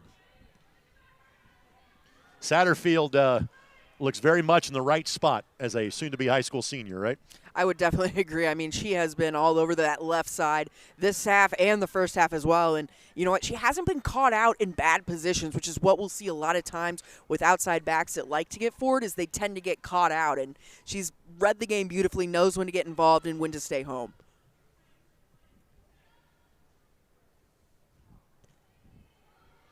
Nervy ball here. Broadcaster jinx. We talk her up, and it's first bad pass she's made all night. We'll put that one on you. Yeah, played that flat ball, which that's not the ball in that spot. But it's easy to see how she was lulled into that, though, in this current game. You know, the low pressure makes you think that's on, and well done by Dayton Dutch Lions to read it. Sahaki. Cut back, and again, right idea. Just a step in front of Sahaki from Folk. Yep, and well done by Sahaki there to keep an eye on that back line. That's probably one of the most difficult runs to stay on sides because you're just waiting for that ball, So well done. Great awareness.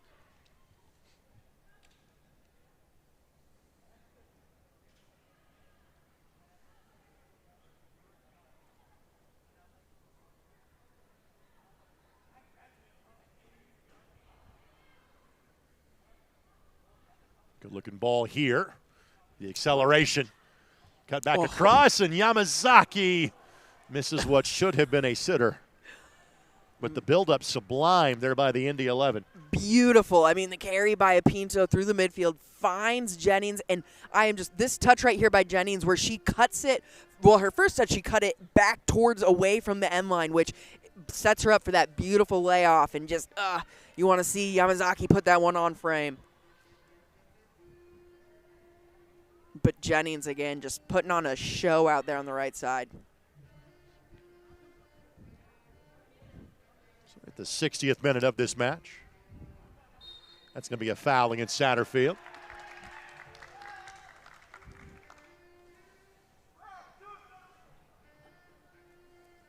Restart coming here for Dayton in a matter of moments. Just want to thank our friends at AES Indiana. AES Indiana, accelerating the future of energy together. You do have one substitution available for the Dutch Lions if need be. Avery Williams, the player that was down for the Dutch Lions. Avery plays at King University in Bristol, Tennessee at the Division II level.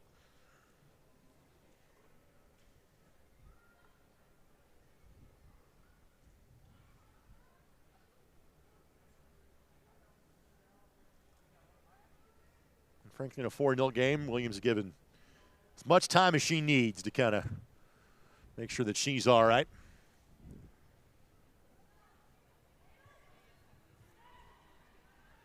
Of course, this match is brought to us by Community Health Sports Medicine. Exceptional care simply delivered.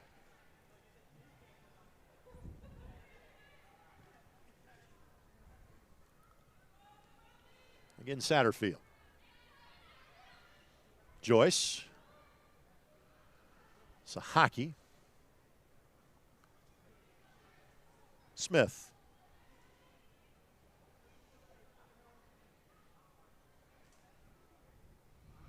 Folk gets in the mix to Jennings.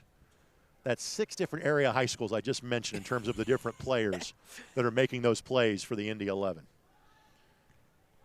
Yamazaki, a couple of touches.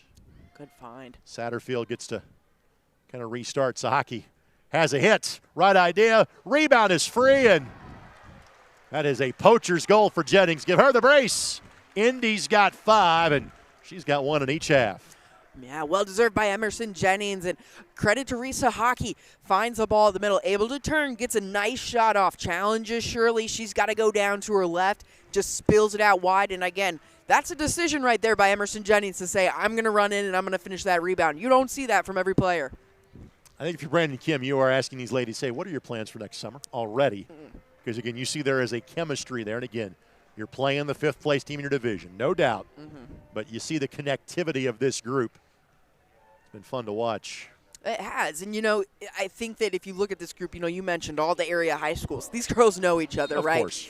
And so they've probably trained together at some level, but in that same statement, they know what is expected. They know the system they're going to be playing. I mean, you see Risa Hockey here might go 90 minutes and will be pressuring the entire time she doesn't have the ball. Throw-in coming here for Indy. Indy's got a couple of substitutions now up by the 4th official. May will be one of them that will be coming on here. We saw her in the second half. Looks like Kamori will be the other. So Yamazaki's first year with the Indy 11 is coming to its conclusion. That's what you saw from Yamazaki this summer. Yeah, a new player to the Indy 11 franchise and to us as broadcasters and fans. And you know what? I was impressed with her ability to hold the midfield.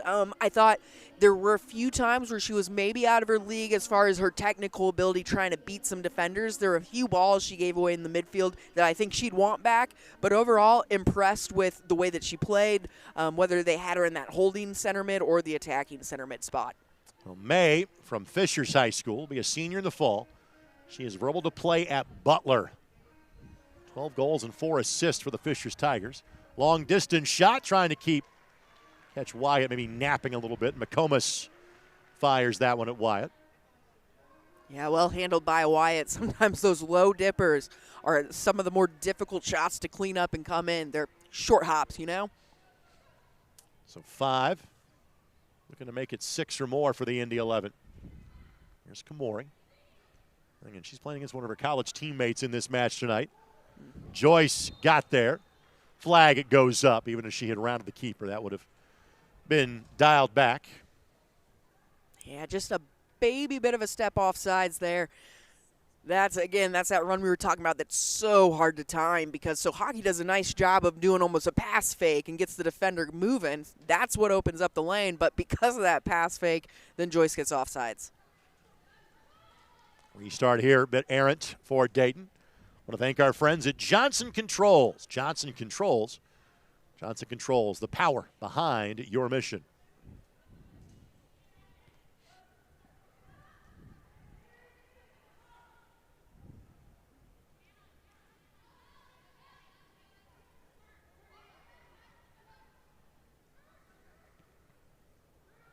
That's been a fun connection today. That Joyce to Pinto, that's been something that's been fun.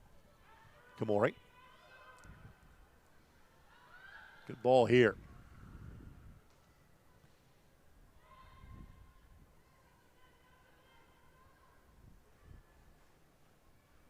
Beasley quickly hustles back and let's go back to Y. Go straight back to Kruer. And again, just not enough numbers for that ball to really make you nervous from the Indy 11 perspective. Well, I'm not sure much makes you nervous at 5-0 with 25 minutes left to play.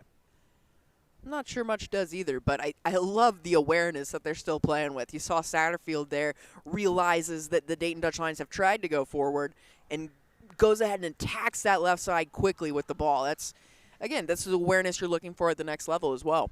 Amy Kamori had that shot, 13 starts last year for Marshall. So she and McComas are college teammates at Marshall. Kamori had 2 goals and 2 assists. Had played at St. Bonaventure in upstate New York before making her way to Huntington, West Virginia.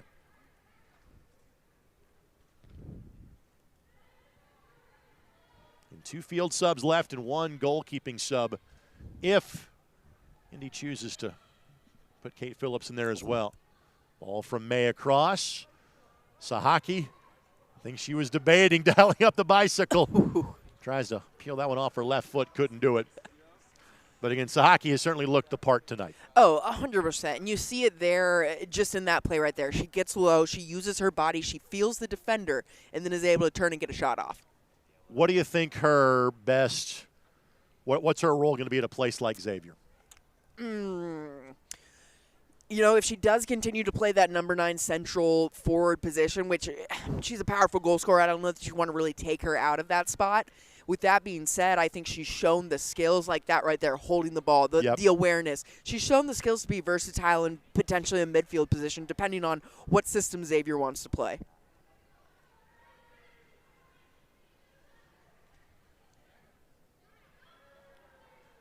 All slid forward for Sahaki. Left foot. Great diving effort by Shirley to stop that one.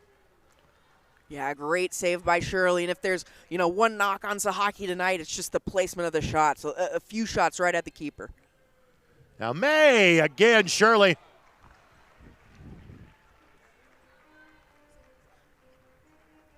Back-to-back outstanding efforts. And here comes the other 2 field players for the Indy 11. Let's show you. He stops by Shirley. Again, plays the University of North Dakota. Great save there. Back-to-back diving efforts. Smith and Pinto done for the night. So Pittman will come on. Again, Pittman part of last year's Noblesville State Championship team. About to be a freshman at Toledo. And Lily Tui is the other field substitution. She is a Fishers High School grad. Played the last 2 years at Charlotte. Just transferred to Akron.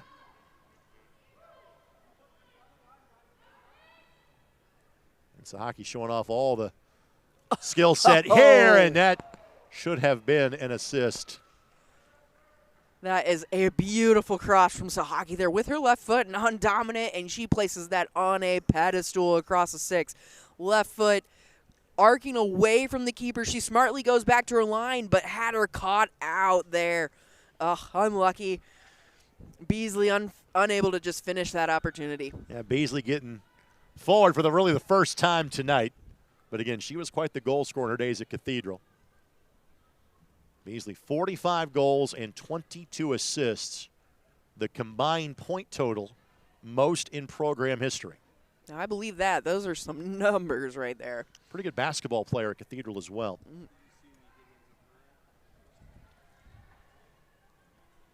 Like the hesitation by May.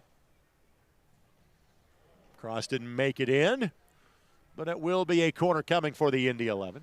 Yeah, you know, Elise May, another player I thought that came off the bench Tuesday and was really sort of a spark plug for this offense. She was getting onto the end of balls, a lot of similar plays that we just saw here, you know, whether it's a step over and beating her down the line. She's got the speed and she's got the technicality.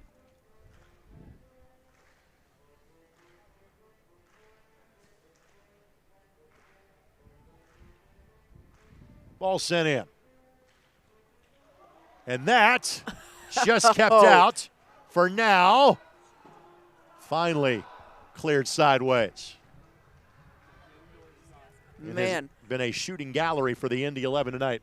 Sure was. That barely stayed out. I mean, I think I saw it sitting on the line from up here, but the driven ball from Elise May there, well done, just allows anything to happen. Tui couldn't get to that one. Lily appropriately wearing number 2 for the Indy 11. Late whistle, but the right one. That's a handball. Yeah.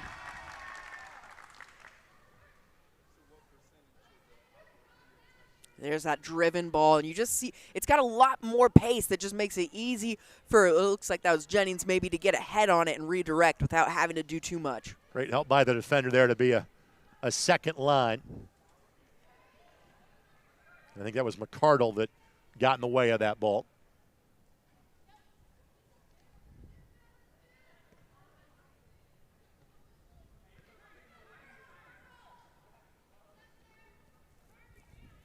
Sahaki knocks it forward. Can Kamori get there? No. Love the hustle against McCardle. Yeah, great ball by Sahaki, too. She knows it's on. She knows she's got to play it immediately. Just one too many rolls forward on this turf, and she's unable to get to it there at the end. Quick restart for the Indy 11. In back post and just headed wide. Not exactly a lack of opportunities for the Indy 11 for sure tonight. I want to thank our friends at CareSource. CareSource, individual and family health insurance. CareSource is reimagining health insurance. Yeah, lots of opportunities the second half. Only able to put one away so far. I mean, credit the Dayton Dutch Lions. I think you're more happy with your performance in the second half defensively. I think they're winning a few more 50-50 balls. Kruger lets this one go to Wyatt.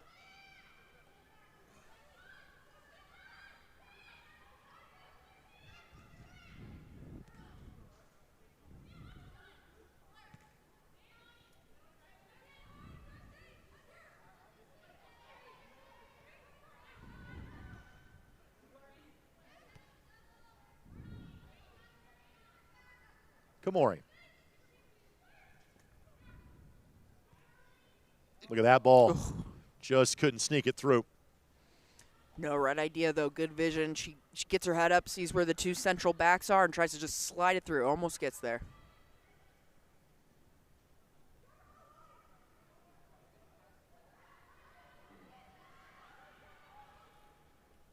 In the 18, opportunity here.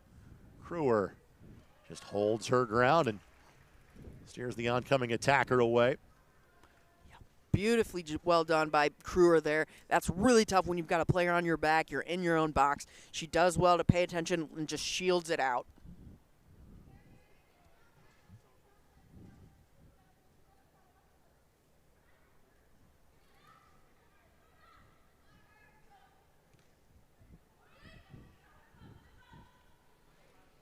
Here's May. Good step over by May. Again, McCardle. She's had her hands, or her head rather. Yeah, great and a couple of goal stops for Dayton. Yeah, I love this step over by May. It's the second time we've seen it. The first time she beat her down the end line after that little hesitation. And a good-looking shot, you know. Like you said, McCardle just able to get her head on it, deflects it wide. We'll see her out here for another corner.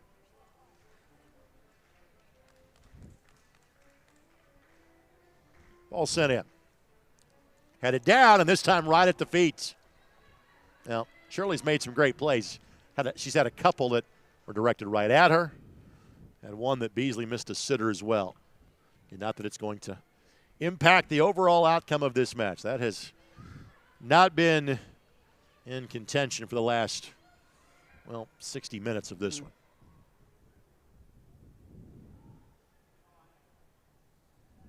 May. Good looking ball here. Ball headed down, and again, that one steered just wide. Olivia Joyce almost gets on the end of it there, but Elise May, again, the speed even with the ball, and that's what's impressive, is she's dribbling at that speed, beating defenders, and man, she was wide open up there. Olivia Joyce on the weak side, unlucky just to miss it a little wide. Yeah, it's 5. It probably should be 7 or 8. That's fair. Here's Pittman.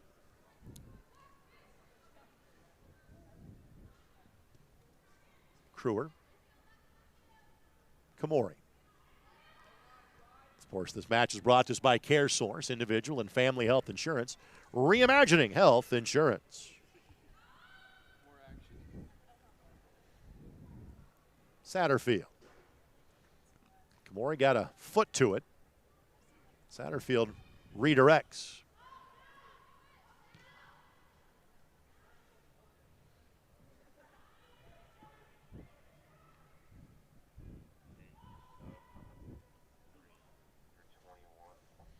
Dayton is about to use their substitute in Landolfo here. She'll come in momentarily. Cross steered away. Pittman.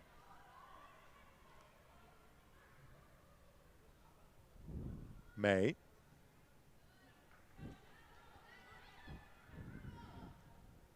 Good idea by Satterfield there. It's getting really tied up. She plays it wide, frees it up a bit in the middle. May was trying to make the turn, couldn't work around McCardle. Tui. Kamori. Sahaki. May, the header. Oh! Sahaki gets another assist. Elise May makes it 6 for the Indy 11. That was quite cheeky, as they say, across the pond there. Sahaki, brilliant recognition that she's not going to get it through on the ground. Pops it up over the flick. And Elise May, that is one of the best headers I've seen this season. Able to just pop it up over an extended Shirley, and you're not going to see much better than that, Greg. We will see the substitution. So again, Landolfo now will come on for Dayton. And they brought just 12 players with them for the season finale. Player she is subbing in for is Audrey Gomez. Landolfo plays at Concord in West Virginia at the Division II level. Had 1 goal this past fall, making her 3rd appearance of the season for the Dutch Lions. She is from Urbana, Ohio, which is not far from Dayton. And almost all, not all, but most of these players for the Dutch Lions from the local area.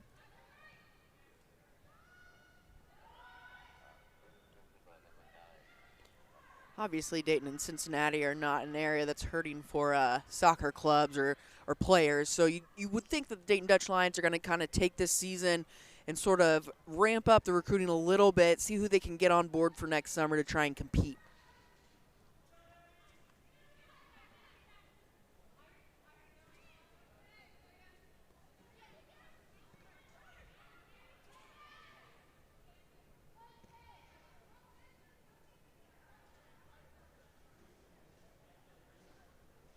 So subs are done unless Kate Phillips will get some late run as the 3rd keeper for the Indy 11 tonight. Kamori, shot doesn't get through. And off that touch, it'll be a goal kick coming for Dayton. Just one touch too many from Komori. That's one where they find you right through that slot. It's got to be a one-time hit on goal. If you're the Indy 11 and Brandon Kim, what do you kind of learn from these 10 matches? They'll finish 5-5. What do you learn and apply to next year, Kristen? While you ponder that, May working your way in on goal. Cross a little much on it, but Indy will track it down. You know, it's hard to say exactly, what you learn with this many different formations, this many different combinations of players. I think what we're seeing tonight is the core that trains together and meshes well together is going to combine together the best when we get out onto the field. Now, again, granted, this is against the Dayton Dutch Lions, one of the teams towards the bottom of the division. But with that being said, I think it's flowed a little bit easier tonight on the offensive end. There's not as high of pressure, obviously, but you'd like to see maybe more of this connectivity earlier in the season. Easier said than done, though. Sahaki.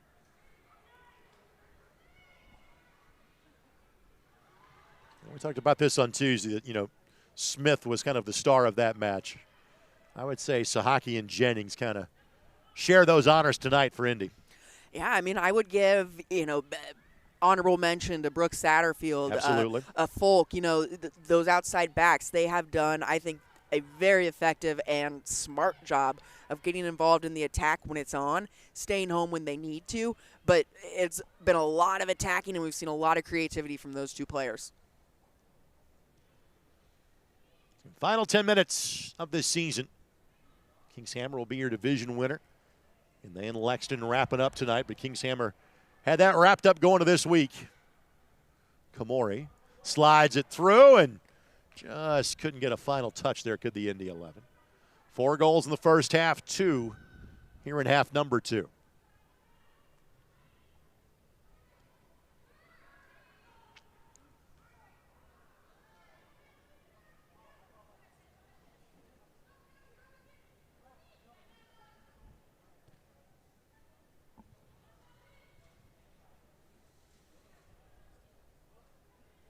Folk. So her Westfield teammate, Kate Mallon, playing the game on Tuesday.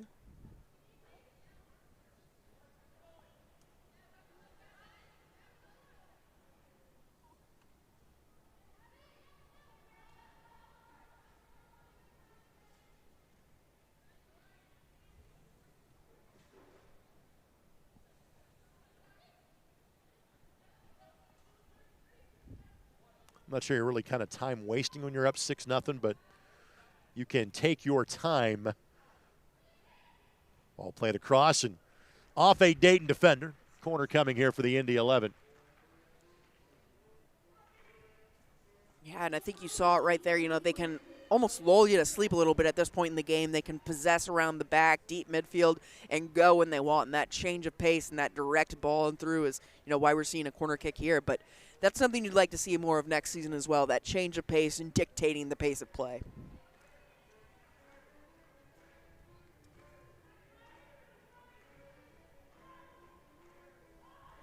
Short corner tried this time in terms of playing the edge of the 6.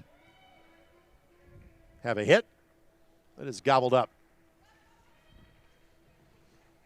Credit to Shirley. I'm sure it has been a long and trying season at times for her. And you know what? She continues to show up. She's made 3 or 4 really impressive saves tonight. And, credit to her. She'll be a better keeper for it. Tui.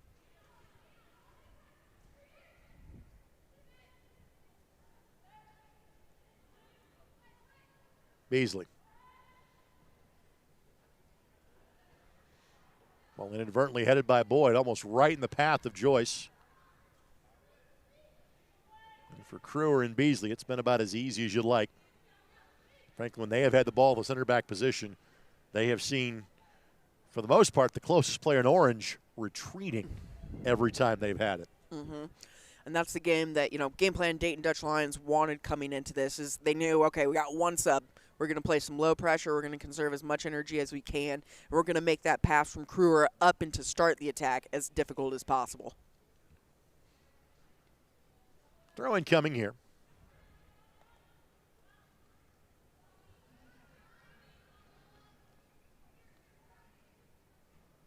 And a reminder, the Indy 11 men in action tomorrow. Part of the Summer of Soccer promotion presented by Indy Roof and Restoration. Third straight Saturday night at home for the Indy 11. Remarkably, after this one, they've got 4 of the next 5 at home as well. If you can join us at the mic tomorrow night for Racing Indy night. By the way, 2-time Indy 500 champion Al Unser Jr. will be in attendance at tomorrow night's match. Be sure to join us on ESPN Plus and WRTV Channel 6 for all the action.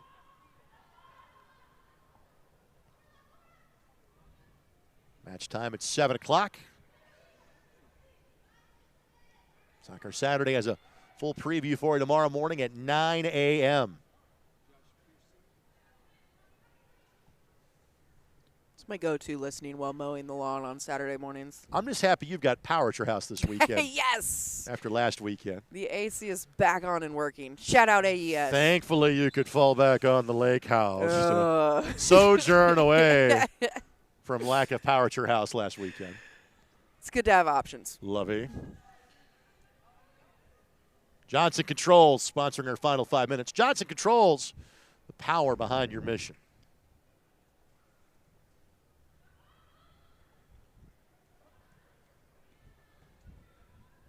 Well, Kristen, it has been an absolute blast doing these matches with you, as I knew it would. It's been great to have you on as part of these broadcasts for the first time this year. Well, it's obviously been incredibly fun and, something that I've been looking forward to since you mentioned it to me. And, I love soccer. I love doing this game. This club has been, I interned for them, 12 years ago, one of the inaugural season. And so it's been a full circle moment for me, and I've really enjoyed being alongside with you and Kurt this season. Saki will send this one in. She'll play it short.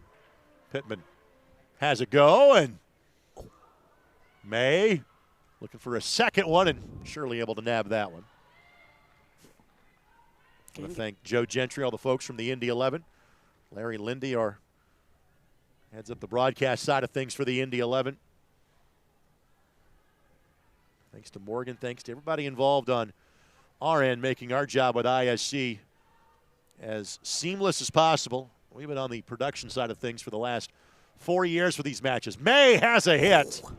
Thought she had that one. She did too.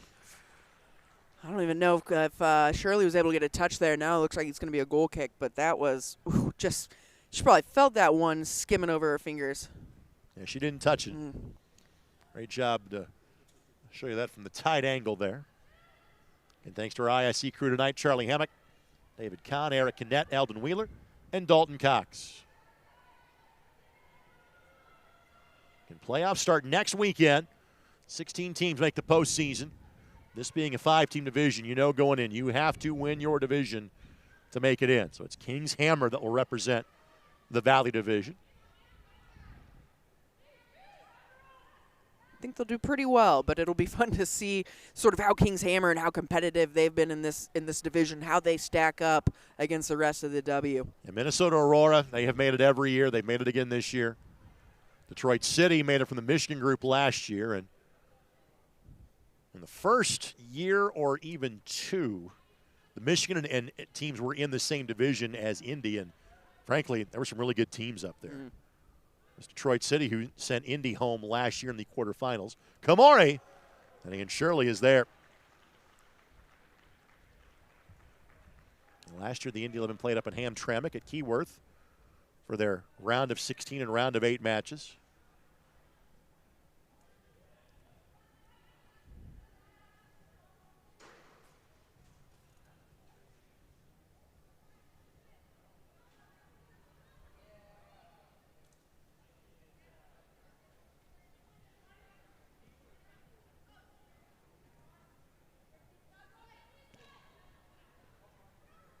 Indy trying to hang on to the clean sheet.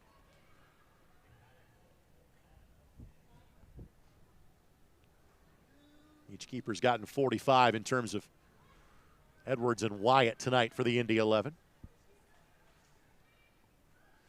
Yeah, fans have been treated with Emily Edwards in goal this entire season for the 11. I mean, you mentioned it, part of the U.S. Women's National Team training pool, and May sneaking through. Could you get one more?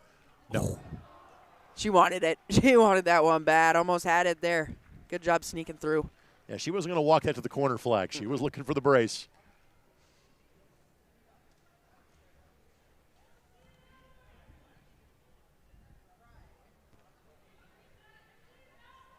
But this is kind of the 2.0 version of this Indy 11 team. Again, very curious to see of this group that you're seeing play tonight. A lot of 17, 18, 19-year-old players. How many of that group returns next year? I like that description. 2.0, right? Every team's got to go through a transition at some point, whether it's the national team, a collegiate team, this team, and you're spot on. They're starting to build that younger youth movement that's going to come up and become the next Grace Bars and the next Katie Soderstroms, all of those. Yeah, Indy's kind of been the outlier, having some former pros playing on the team and kind of carrying the day with some more experienced collegiate players. I don't think there's going to need for any extra time. Nope, just call it. And that's that. 6-0 the final score this evening. And the season is over for the Indy 11, the Dayton Dutch Lions. Kristen, final thoughts on this one. A great way to end the season for the Indy 11 women. I think you've got a good, solid base to build off of next year. Obviously not the way how you wanted to end the season, but a high positive note for this club. I want to thank the following sponsors that made our broadcast possible all summer long. Thanks to Community Health Sports Medicine, exceptional care simply delivered. By AES Indiana, accelerating the future of energy together. And by CareSource, individual and family health insurance, reimagining health insurance. Well, thanks for joining us from May 16th for all of about a minute and 3 seconds all the way through the end of June. Our pleasure to be here for year number 4 and can't wait for year number 5 as well. 5 players combined for 6 goals. Indy, the winner, 6-0. Thanks for joining us for USLW League Soccer here on the ISC Sports Network.